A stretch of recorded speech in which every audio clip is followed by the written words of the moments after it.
একটা হিজল ফুলের বিকেল কেনা সন্ধ্যায় আমাদের হেঁটে যাওয়ার কথা ছিল নিরে ফেরা পাখির ঘরে ফেরা দেখে ঘর পালাবে আমাদের বারোয়ারি মন। সোডিয়ামের হলুদ আলোতে হেঁটে যেতে যেতে হাতে হাত রাখার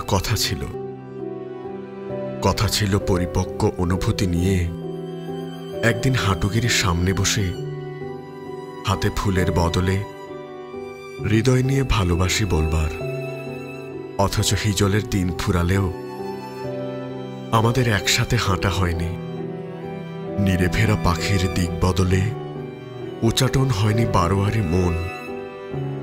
হাতের শূন্য স্থান হাতে রেখেই নিভে গেল সব কটা হলদে সোডিয়াম। অনুভূতির পরিপক্কতায় তুমি জানালে আমি এখন পরের মানুষ, দূরের দেশে। সেথায় কেবল রোজ পুড়ে যায়, দুঃখ হাসে।